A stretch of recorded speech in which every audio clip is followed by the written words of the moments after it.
భూ సమస్యలపై కలెక్టర్ల నిర్లక్ష్యం. పెండింగ్లో ఉన్న లక్షకు పైగా దరఖాస్తులు. ఐఏఎస్ స్థాయిలోనే ఎక్కువ. ఐఏఎస్ స్థాయిలో ఎక్కువ. స్పెషల్ డ్రైవ్ పెట్టి పరిష్కరించాలన్న సీఎం మంత్రులు. ఆఫీసర్లు పట్టించుకోకపోవడంతో ప్రాబ్లం యథాతథం. ఎలక్షన్లు కాకముందు ఏమన్నామంటే ధరణిని బంగాళాఖాతంలో కలుపుతాం, బంగాళాఖాతంలో వేసేస్తాం, మేము అట్లా చేస్తాం ఇట్లా చేస్తామని అన్నాం. మీరు మొత్తం లక్ష అని చెప్తున్నారు. ఒక డిస్టిక్కు ఇంచుమించు దాదాపు 15 నుంచి 20 వేల అప్లికేషన్లు పెండింగ్లు ఉన్నాయి ధరణి పొరపాట్లు. అంటే దాదాపు 32 జిల్లాలు, దాదాపు 2 లక్షలు 3 లక్షల పైచీలకు ధరణి సమస్యలు అనేటివి ఉన్నాయి.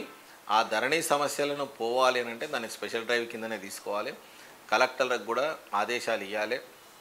మళ్ళీ ఆదేశాలు ఇచ్చి కూడా ఎట్లా చేయాలని అంటే దాన్ని నిష్పక్షపాతంగా దాని మీద అంటే మండల్కి ఒక కమిటీ చేస్తారా, లేకుంటే మండల్కు కొంతమంది అధికారులను పెడతారా, స్పెషల్ డ్రైవ్ చేస్తారా విలేజ్కి, దానికి సముచిత న్యాయం, రైతుకు సముచిత న్యాయం, అసలు కొన్నోళ్ళు ఎవరు అమ్మినోళ్ళు ఎవరు, దాని పూర్వాపరాలు పరిశీలించిన తర్వాత దానికి ఖచ్చితంగా ఎవరికైతే న్యాయం జరుగుతుందో వాళ్ళకే ధరణిలో సమస్యలను తీర్చే విధంగా చేయాలి. కానీ ఇంతవరకు ధరణి పైన మళ్ళీ సమీక్ష లేదు, ధరణిని పట్టించుకున్న నాదుడే లేడు.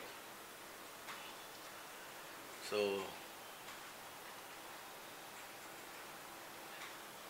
మా నుంచి హేమ సస్పెన్షన్, క్లీన్ చీట్ వచ్చే వరకు కంటిన్యూషన్. అసోసియేషన్ అధ్యక్షుడు మంచు విష్ణు అన్న ఒకటే అడుగుతున్నాను నేను, సస్పెన్షన్ ఆమె ఎత్తివేయద్దు, ఎప్పటికి ఉండాలి సస్పెన్షన్. ఎందుకు అని అంటే ఎక్కువ శాతం డ్రగ్స్ తీసుకునేటోళ్ళలో సినీ ఇండస్ట్రీస్ వాళ్ళు ఉన్నారు.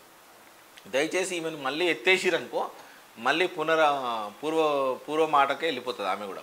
దయచేసి ఏంటంటే ఖచ్చితంగా నిషేధం అనేది కొన్ని ఏళ్ల పాటు ఉండాలి. 5 ఏండ్ల 8 ఏండ్ల 10 ఏండ్ల అనేది ఉండాలి. అట్లుంటేనే వీళ్ళు చక్కగా అవుతారు. మళ్ళీ డ్రగ్స్ ముట్టుకోరు, లేదంటే మళ్ళీ అదే పరిస్థితి. మీరు ఇయ్యనయ్యొద్దు. ఇక్కడ మా క్లీన్ చిట్ వచ్చే వరకు కంటిన్యూ, క్లీన్ చిట్ వచ్చే వరకు కంటిన్యూ కాదు, నిషేధం అనేది ఒక 5 ఏళ్ళు మినిమం పెట్టాలి. 5 ఏళ్ళు మినిమం పెడితే అప్పుడు వాళ్ళు జర సాఫ్ అవుతారు. ఆ తర్వాత మళ్ళీ కంటిన్యూ చేయొచ్చు. అట్లా పెట్టండి కానీ అంతే తప్ప కానీ లేకుంటే ఇట్లా పెడితే మాత్రం ఇబ్బంది పాలవుతుంది.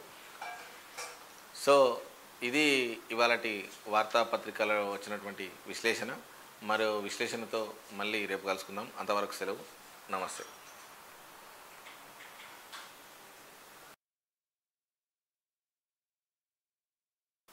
Hi, hello, welcome to okay TV. నేను మీ హరి. ఈరోజు ప్రధాన పత్రికల్లో వచ్చినటువంటి వార్తలను విశ్లేషిద్దాం. ముందుగా ఈనాడు తీసుకుందాం. క్యాబినెట్ కూర్పుపై ఉత్కంఠ. 9వ తేదీ సాయంత్రం 6 గంటలకు మోదీ ప్రమాణ స్వీకారం. అంటే 8 అనుకున్నాం జనరల్గా, 9 ఇట్లా వాయిదా పడ్డది. నేడు ఎన్డీఏ ఎంపీ భేటీల తర్వాత రాష్ట్రపతికి మద్దతు. బీహార్కు ప్రత్యేక హోదా కోరనున్న జేడీయూ. మనం నిన్ననే అనుకున్నాము ఖచ్చితంగా 3 టీడీపీ అడుగుతుందని చెప్పేసి అనుకున్నాము. అదే మనకు వార్త వచ్చింది, ప్రధాన వార్త వచ్చింది. సో అందులో ఒకటి స్పీకరు, 2 క్యాబినెట్లోకి చోటు అడిగే అవకాశం ఉందని